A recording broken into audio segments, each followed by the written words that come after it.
Et je vous le disais, la directrice de l'ARS Mayotte, Dominique Voynet, est notre invitée ce soir. Bonsoir, madame. Bonsoir.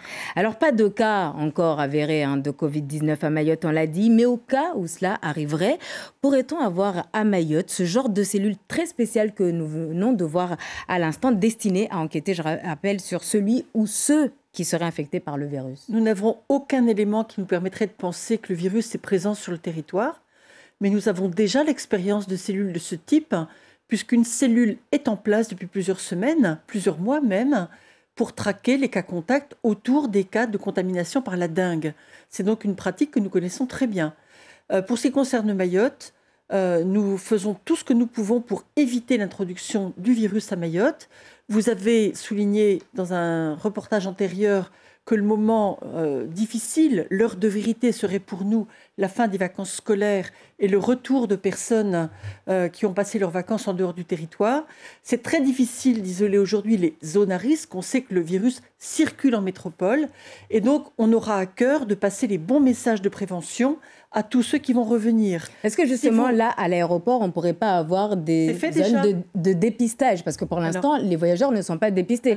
Puisqu'en tout cas, ceux de l'aéroport entrent par voie légale. Ceux-là, on peut les regarder contrairement à d'autres. On ne peut pas dépister à l'aéroport puisque le virus n'est détectable dans le sang que dans les heures qui précèdent la survenue des signes cliniques. Et donc, il faudrait arriver au moment précis effectivement, où le virus est déjà présent dans le sang et où les signes cliniques ne sont pas encore présents, c'est vraiment un défi incroyable. Même une température, ce ne serait pas possible à prendre? Non, parce que d'autres pays l'ont fait, puis ont abandonné cette technique, puisque les personnes qui veulent vous cacher qu'elles ont des problèmes respiratoires sont capables de prendre un comprimé de paracétamol pour échapper effectivement aux tests à l'aéroport. Ce qui est très important, par contre, c'est de passer les bons messages. Le port du masque, si vous n'êtes pas malade, ou si vous n'êtes pas un professionnel de santé, ça ne sert pas à quelque chose de précis. Par contre, on a vu qu'il y avait deux façons de se contaminer.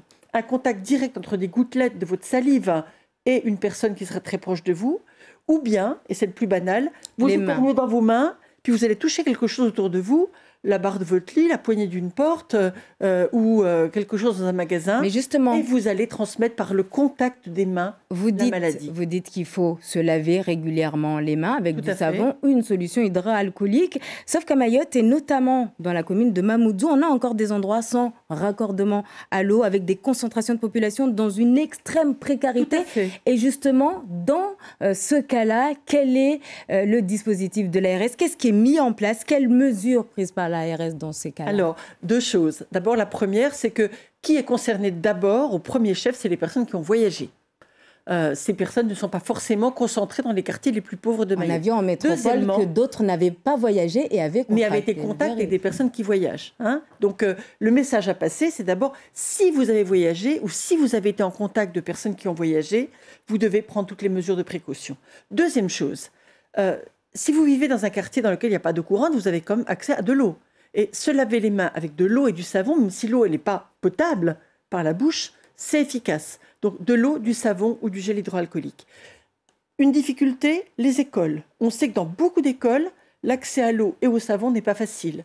J'ai écrit aujourd'hui même à tous les maires de Mayotte pour leur demander, dans les 10 jours qui viennent et avant la rentrée scolaire, d'équiper les écoles élémentaires et maternelles de savon et d'eau pour permettre à tous les enfants d'adopter ces bons gestes.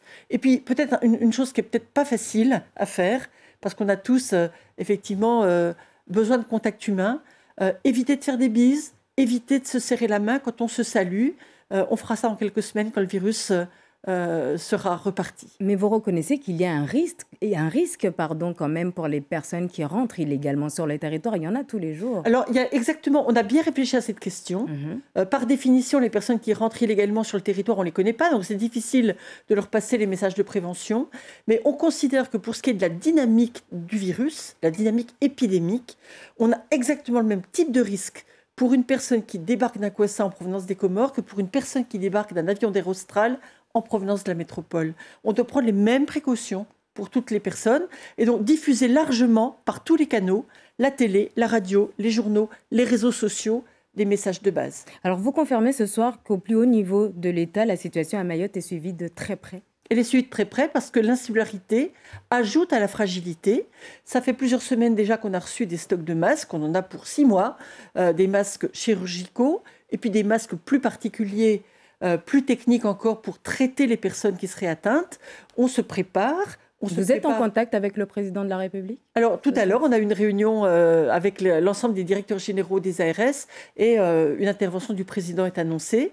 Mais on est en contact quotidien avec ce qu'on appelle le CORUS, c'est le centre de crise qui répond à toutes nos questions techniques sur la rentrée scolaire, sur la façon dont on doit organiser le laboratoire, sur la façon dont on doit organiser la continuité des soins. Un chiffre a été cité tout à l'heure disant qu'il y avait 2 chambres dans le service de médecine qui pouvaient accueillir les personnes qui attendent le résultat de leur diagnostic. Mais la réalité, c'est que ce virus ne demande pas des conditions techniques très extraordinaires. On est parfaitement capable d'accueillir à l'hôpital de Mayotte des dizaines de personnes si le problème se faisait sentir.